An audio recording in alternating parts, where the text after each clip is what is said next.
जय हिंद साथियों। दोस्तों, ये 11वां हमारा प्रैक्टिस सेट है जो इतिहास से संबंधित है, जो गुप्त काल इतिहास, प्राचीन भारतीय इतिहास का है। उससे संबंधित 25 महत्वपूर्ण प्रश्नोत्तरी है आपके इस वीडियो में। तो उस पर हम डिस्कस करेंगे। आप ध्यान से देखिएगा, अंतिम तक बने रहिएगा। बिना विलंब किए हम अपने पहले प्रश्न की ओर चलते हैं। चलिए, सबसे पहले हम अपने प्रश्न को ध्यान से देखते हैं। गुप्त वंश की स्थापना किसने की थी? किस शासक ने गुप्त वंश की स्थापना की थी? तो उनका नाम था श्रीगुप्त। श्रीगुप्त ने गुप्त वंश की स्थापना की थी। और इस बाकी जो इसमें दिए गए ऑप्शन हैं, चंद्रगुप्त प्रथम, समुद्रगुप्त या कुमारगुप्त, ये इस वंश के प्रसिद्ध शासक हुए। चलिए अगले प्रश्न पर चलते हैं। देखिए, अगला प्रश्न जो है ये निरंतर पूछा जाने वाला प्रश्न है। इसको आप बड़े ध्यान से देखिएगा। गुप्त संवत की शुरुआत कब हुई? किस वर्ष से गुप्त संवत की शुरुआत हुई? तो वो हुई है 319 320 ईस्वी से। ठीक है। और इसको किया किसने था? इसको किया था चंद्रगुप्त चंद्रगुप्त प्रथम ने। चंद्रगुप्त प्रथम ने। ठीक है, 319-20 ईस्वी में। चलिए अगले प्रश्न पर चलते हैं। देखिए, अगला जो प्रश्न है आपका, उसको भी आप ध्यान से देखिएगा। अभी आपने ये देखा कि गुप्त वंश की स्थापना किसने की? श्रीगुप्त ने की। लेकिन गुप्त वंश का वास्तविक संस्थापक किसे कहा माना जाता है? जो वास्तविक संस्थापक था, जिसने इस वंश को मजबूती प्रदान की, स्थापित किया ठीक से, तो वो शासक कौन है? तो उनका नाम है चंद्रगुप्त प्रथम। ठीक है। और इन्हीं चंद्रगुप्त प्रथम ने, आपने देखा कि गुप्त संवत का प्रारंभ किया था 319 ईस्वी में। चलिए अगले प्रश्न की ओर बढ़ते हैं। देखिए, अगला प्रश्न बहुत महत्वपूर्ण शासक हैं ये। समुद्रगुप्त की विजयों की जानकारी किससे मिलती है? तो समुद्रगुप्त जो है ये एक महान विजेता हैं, और इन्होंने वृहद रूप से पूरे भारत का एकीकरण किया है, पूरे भारत को जीता है। और इनकी जो विजयें हैं उनका वर्णन हमें प्रयाग प्रशस्ति में मिलता है। प्रयाग प्रशस्ति। और प्रयाग प्रशस्ति जो है इलाहाबाद में है। और सबसे पहले जान लीजिए कि ये संस्कृत में है। ठीक है, प्रयाग प्रशस्ति। प्रयाग प्रशस्ति लिखी किसने? इसको किसने लिखा? हरिशेन ने। ठीक है।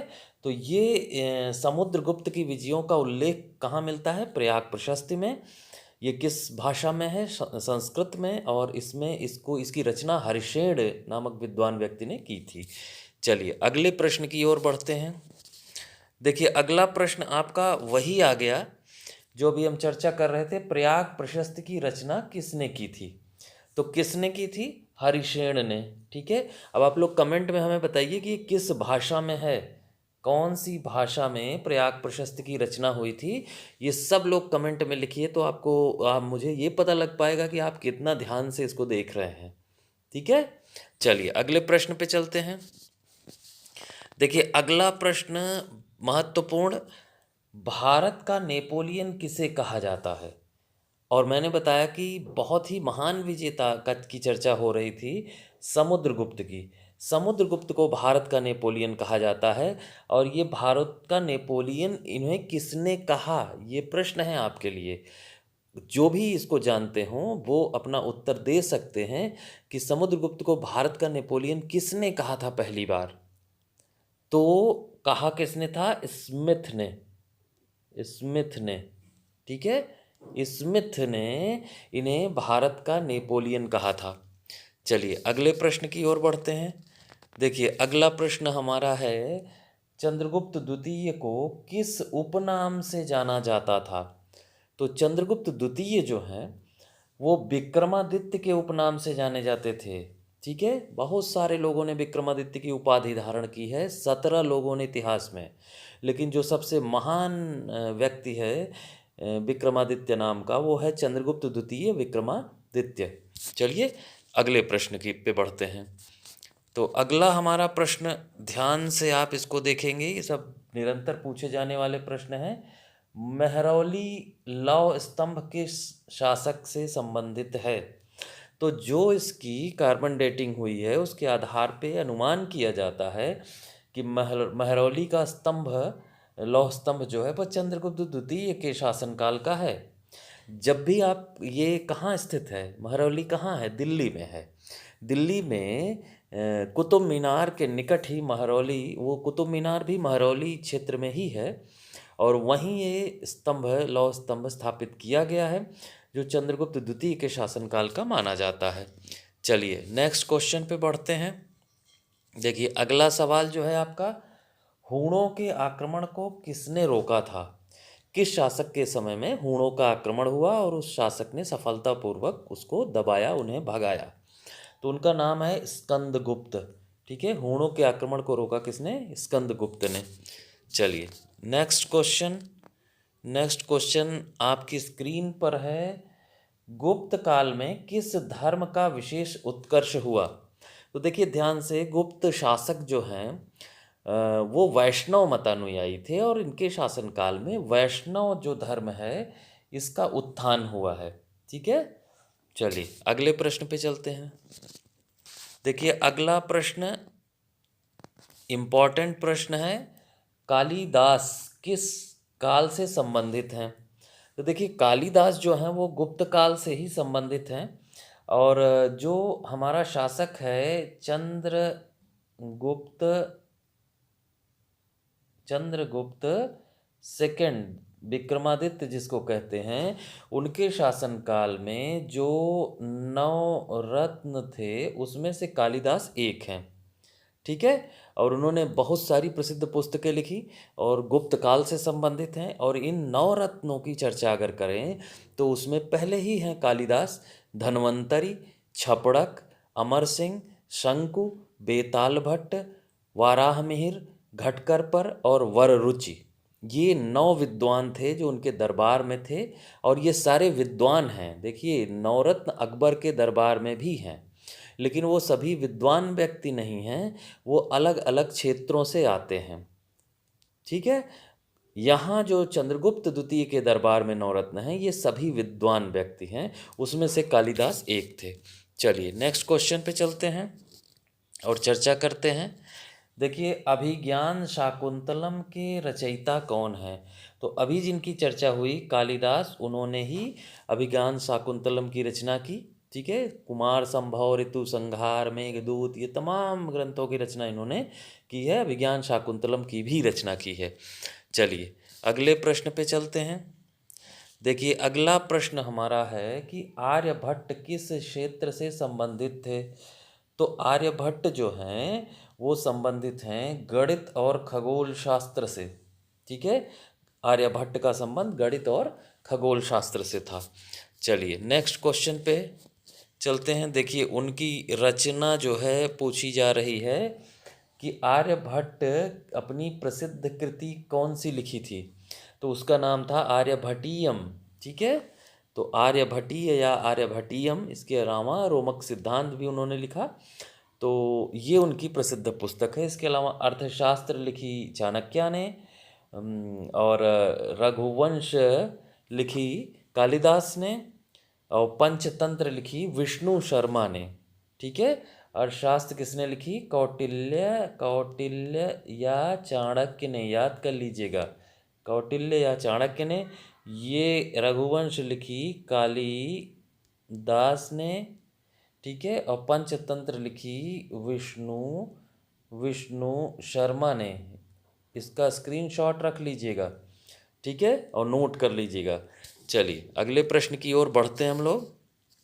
देखिए अगला प्रश्न जो है, नालंदा विश्वविद्यालय की स्थापना किस गुप्त शासक ने की थी? तो नालंदा विश्वविद्यालय जो कि बिहार के नालंदा में स्थित है, और अभी 8 देशों ने मिलकर इसे फिर से एक नया स्वरूप दिया, और यहाँ फिर से शिक्षा प्रारंभ हुई है। और इसको बख्तियार खिलजी ने मध्यकालीन भारत के समय में जो है इसको जला दिया था, और तब से लेके अब तक ये इसी अवस्था में था, और फिर इसको फिर से एक शिक्षा का केंद्र के रूप में विकसित किया जा रहा है। अब प्रश्न ये है कि नालंदा विश्वविद्यालय की स्थापना किस शासक ने की थी? तो उनका नाम था कुमारगुप्त। ठीक है, क्या नाम था? कुमारगुप्त। और ये जगह जो है उस समय पूरी दुनिया में शिक्षा का सबसे प्रसिद्ध केंद्र मानी जाती थी। चलिए अगले प्रश्न पे चलते हैं।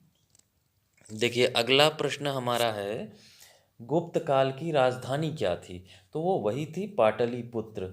ठीक है, जो पटना का क्षेत्र है वो गुप्त काल की भी राजधानी रही। चलिए अगले प्रश्न पे चलते हैं। देखिए ये प्रश्न बहुत पूछा जाने वाला प्रश्न है, फाहियान किस देश से भारत आया था? तो फाहियान जो है वो चीन से भारत आया था। फाहियान किसके शासनकाल में भारत आया था? तो उनका नाम था चंद्रगुप्त द्वितीय द्वितीय विक्रमादित्य। जो चंद्रगुप्त द्वितीय विक्रमादित्य थे उन्हीं के शासनकाल में फाहियान भारत आया था। कहाँ से आया था? चीन से आया था। चलिए नेक्स्ट क्वेश्चन पे चलते हैं। देखिए ये वही प्रश्न आ गया, फाहियान भारत कब आया, किसके शासनकाल में? चंद्रगुप्त द्वितीय के शासनकाल में वो भारत आया। ठीक है, चलिए अगले प्रश्न पे चलते हैं।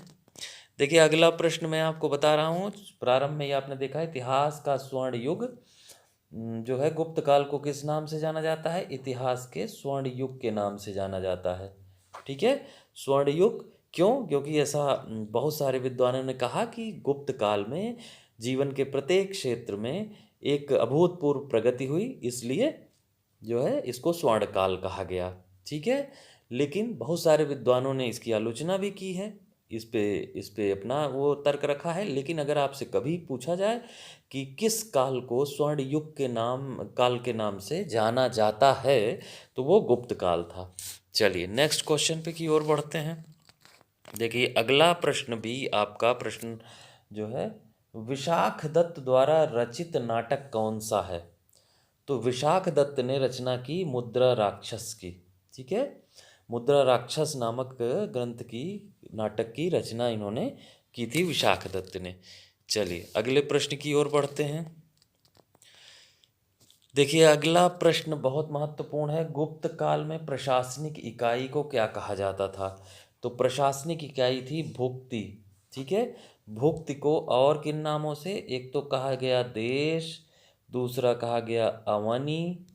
ठीक है, तो इस और भुक्ति, तो ये प्रशासनिक इकाई थी गुप्त काल में। चलिए नेक्स्ट क्वेश्चन पे बढ़ते हैं। देखिए गुप्त काल की प्रमुख मुद्रा कौन सी थी? ये मुद्रा आप देख रहे हैं स्वर्ण मुद्रा है। ये कौन सी मुद्रा है? स्वर्ण मुद्रा है। और इसका नाम क्या है? इसका नाम है दीनार। ठीक है, गुप्त काल की सबसे प्रमुख मुद्रा जो थी वो स्वर्ण दीनार थी। यद्यपि ये धीरे धीरे मिलावटी होती गई, स्कंदगुप्त का काल आते आते ये इसमें बहुत सारा मिलावट हो गई और इसमें सोने की मात्रा बहुत कम हो गई। लेकिन इस स्वर्ण मुद्रा का नाम है दीनार, जो गुप्त काल की प्रमुख मुद्रा थी। चलिए नेक्स्ट क्वेश्चन की ओर बढ़ते हैं। देखिए अगला प्रश्न हमारा है, अजंता की गुफाओं का विकास मुख्यतः किस काल में हुआ? तो अजंता की गुफाओं का विकास गुप्त काल में हुआ। ठीक है, और मध्य प्रदेश में है अजंता की गुफाएं, तो इसको आप जानते रहिएगा। चलिए अगले प्रश्न की ओर बढ़ते हैं।